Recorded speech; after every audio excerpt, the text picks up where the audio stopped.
ساکنان از مناطق گوناگون تاجیکستان از دیگرباره جاری شدن لیمیت برق در کشور خبر میدهند.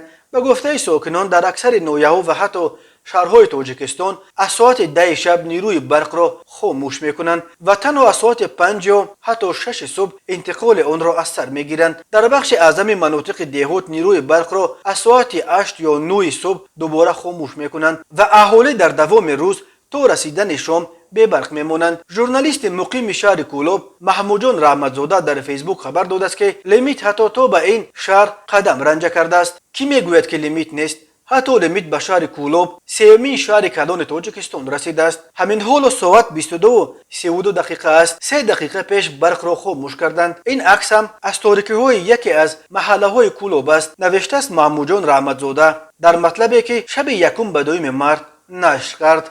ژورنالیست اسمت الله عبدالله در یک مطلب در گروه فیسبوکی اخبار آسیای مرکزی نوشته است که در ناحیه خراسان شبها برق نبود، اکنون روزها هم برق نیست، تنها چند ساعت بیگاه و چند ساعت سحر برق است. تمام. به فکرم به لیمیت های سال 2010 برگشتیم. او می افزاید که به شرکت برق تاجیک زنگ زده است ولی در آنجا جاری شدن لیمیت را رد کرده.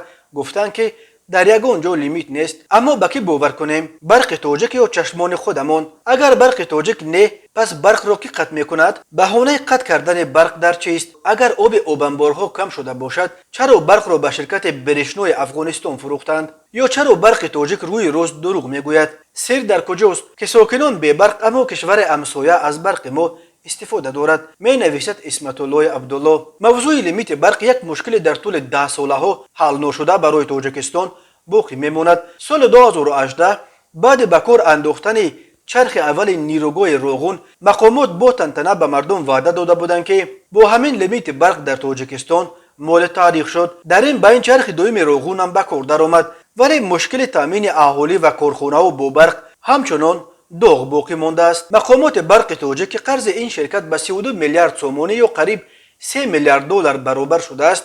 ساکنان را به نپرداختن پول برق و استفاده غیر صرفه‌کارانه آن عیبدار میکنند، ولی اهالی میگوید با آن ارتش بزرگ ناظران برق تاجیک نپرداختن پول برق امکان ندارد، چون که سیم برق خانه های قرضدار را بدون یگان قید و شرط زود میبرند. اهالی همچنین از برق تاجیک گله میکند که در شرایطی که مردم تاجیکستان خود کمبود برق دارند، نیروی برق را به خارج و از جمله به افغانستان که حالا زیر سلطه طالبان قرار دارد میفروشند.